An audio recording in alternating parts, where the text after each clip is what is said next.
जय हिंद। शिक्षक और छात्रों में एक अद्भुत प्यार होता है जो सबके दिलों को छू जाता है। शिक्षक अच्छा होता है तो बच्चे भी अच्छे होते हैं। शिक्षक छात्रों के परम गुरु होते हैं और एक शिक्षक ही छात्रों के जीवन को बदल सकता है। यह एक ऐसी कहानी है जो दिल को छू जाएगी, जिसे सुनकर आपकी आंखों में आंसू जरूर आ जाएगा। और इस कहानी को सुनने के बाद अगर किसी की आंखों में आंसू ना आए तो वह इंसान शायद कोई पत्थर दिल ही होगा। देहरादून की एक गांव में एक प्राथमिक स्कूल में शीला नाम की एक शिक्षिका थी। वह शिक्षिका कक्षा 5 की क्लास टीचर थी और वह शिक्षिका की एक खास बात थी कि जब भी वह क्लास में आती थी सभी बच्चों से आई लव यू बोला करती थी। लेकिन शिक्षिका जानती थी कि वह सच नहीं बोल रही है और शिक्षिका क्लास के सभी बच्चों से एक जैसा प्यार नहीं करती थी। और कक्षा में बहुत सारे बच्चे थे और उनमें से एक बच्चा था जिसे उनकी फटी आंख भी पसंद नहीं था। वह लड़का का नाम था सनू। सनू खराब कपड़ों में स्कूल में आता था। उसके बाल बिखरे हुए थे, कॉलर में मेल निशान, जूते का लेस खुला हुआ और तो और क्लास में पढ़ते वक्त उसका ध्यान भी कहीं और ही रहता था। मैडम जब सनू को डांटती थी तब वह एक अलग ही नज़र से देखता था, लेकिन उसका चेहरा देखने पर लगता था सनू शारीरिक रूप से कक्षा में मौजूद होने के बावजूद भी मानसिक रूप से क्लास में नहीं रहता था। मैडम सनू के इस बर्ताव से बहुत नाराज होती थी। क्लास में आते ही सनू मैडम की समालोचना का शिकार बनने लगता था। सभी छात्रों ने बुराई के उदाहरण में सनू का नाम ही लेते थे। क्लास के सभी बच्चे सनू के ऊपर हंसते और मैडम भी उसे बहुत अपमानित करती थी।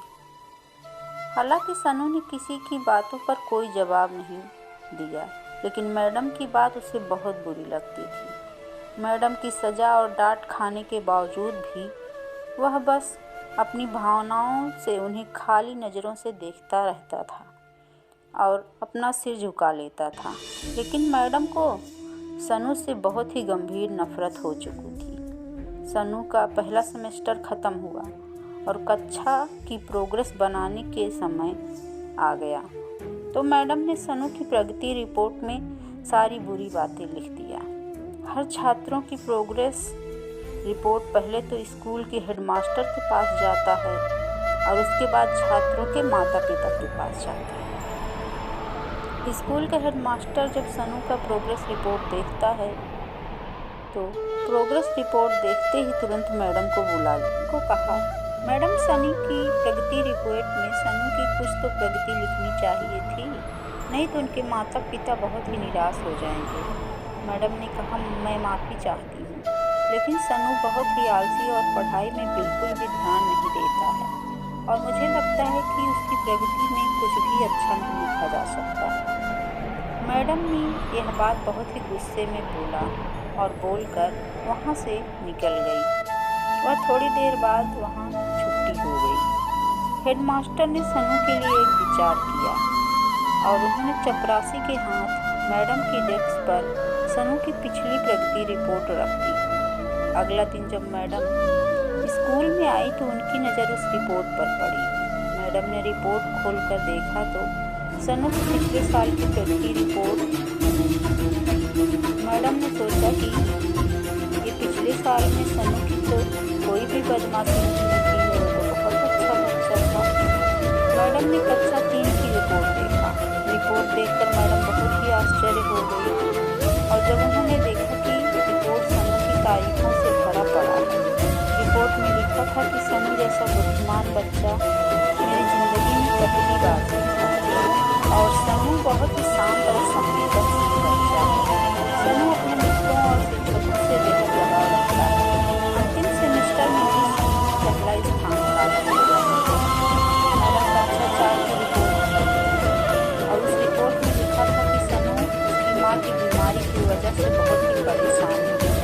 उसका ध्यान धीरे धीरे पढ़ाई से हटता जा रहा है। सनू की माँ को बहुत ही गंभीर बीमारी कैंसर हुआ है और सनू के घर में उसका ध्यान रखने वाला और कोई भी नहीं और इसका प्रभाव उसकी पढ़ाई पर भी पड़ गया। और नीचे लिखा था कि सनू की माँ अब इस दुनिया में नहीं है और इसके साथ साथ सनू के जीवन में अंधेरा छा गया और उसे बचाना होगा इससे पहले कि बहुत देर हो जाए। ये पढ़कर मैडम की आंखों में आंसू आ गए और कांपते हाथों से सनू की प्रगति रिपोर्ट बंद कर दी। अगले दिन जब मैडम ने क्लास में गई तो उन्होंने हमेशा की तरह लव यू बोला, मगर वह आज भी जानती थी कि वह आज भी झूठ बोल रही, क्योंकि इस क्लास में एक बच्चा सनू के लिए उसके दिल में जो प्यार है वह महसूस कर रही है। सनू बाकी लड़कों से बहुत ही अलग था। मैडम ने पढ़ाई के दौरान सनू से सवाल पूछा और सनू ने हमेशा की तरह अपना सर झुका लिया। मैडम ने फिर से पूछा और क्लास के सारे बच्चे हंसने लगे। तब सनू ने अपने सर उठाकर मैडम की तरफ देखा तो मैडम मुस्कुरा रही थी। मैडम ने सनू को अपने पास बुलाया और सवाल का जवाब बताकर दोहराने के लिए कहा। सनू ने 3-4 बार कोशिश करने लगा और कोशिश करने के बाद वह बोल दिया। मैडम इससे बहुत ही खुश होकर तालियां बजाई और बाकी छात्रों से भी तालियां बजवाई। मैडम हर सवालों के जवाब अपने आप बताती थी और फिर सनू की खूब तारीफ करती थी और तालियां बजवाती थी और सनू को अच्छे अच्छे कारण के उदाहरण दिया करती थी। धीरे धीरे सनू अब अंधेरे से बाहर आने लगा। अब मैडम के सवालों के जवाब बताने की जरूरत नहीं पड़ती थी। सनू स्वयं भी सभी सवालों के सही जवाब देकर मैडम को प्रभावित करता रहता था और नए नए सवाल पूछकर सबको हैरान भी करता था।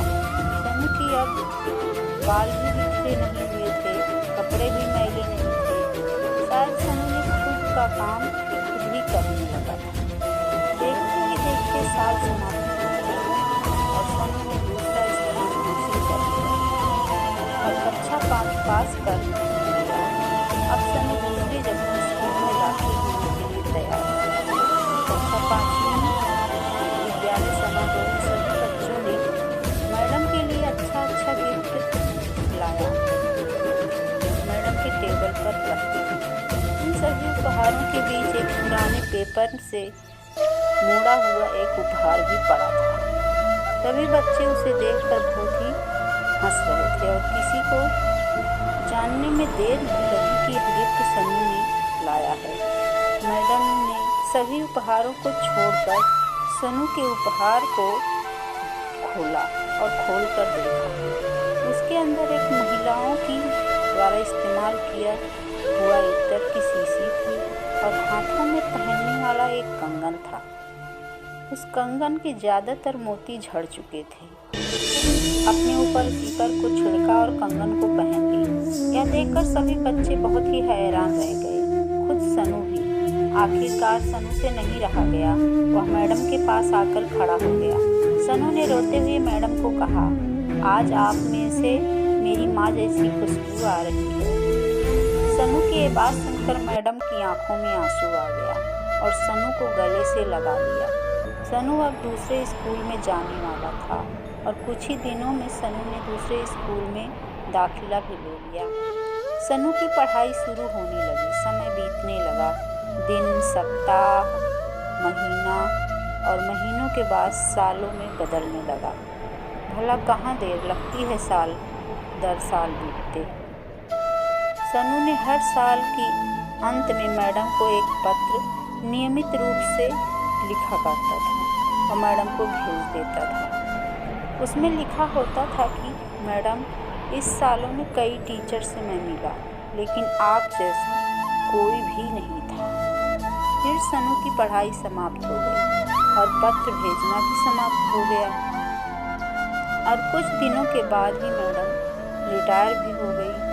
सनू ने एक दिन मैडम को ईमेल में एक पत्र भेजा और उस पत्र में लिखा था कि इस महीने के अंत में मेरी शादी है और आपके बिना शादी नहीं होगी। और एक बात मैडम, मैं अपने जीवन में बहुत सारे लोगों से मिला, लेकिन आप जैसा कोई भी मुझे नहीं मिला। आपका डॉक्टर सनू ने शादी में आने के लिए मैडम को प्लेन का टिकट भी ईमेल में ही भेज दिया।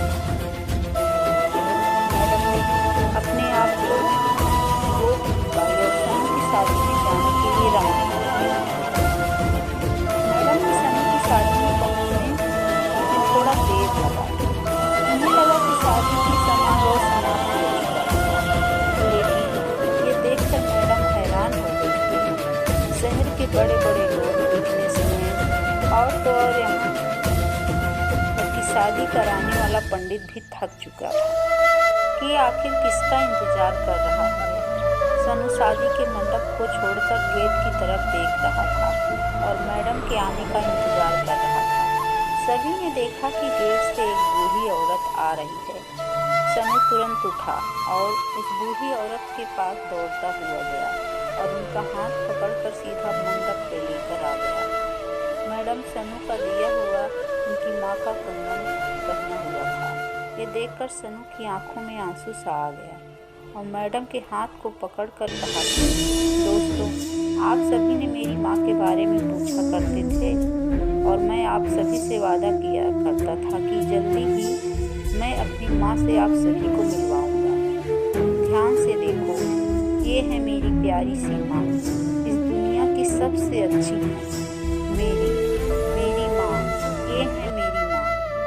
दोस्तों, कहानी में शिक्षक और शिष्य के रिश्ते को ही मत देखिएगा, अपने आसपास भी थोड़ा सा ध्यान से देखिएगा। सनू जैसे बहुत से फूल से बच्चे बच्चियाँ जो आपका थोड़ा सा प्यार पाने के लिए बेचैन हैं, जिससे उनका एक नया जीवन हो सकता है, उनका जीवन सुनहरा हो सकता है, जिससे उनका जीवन बर्बाद होने से बच सकता है।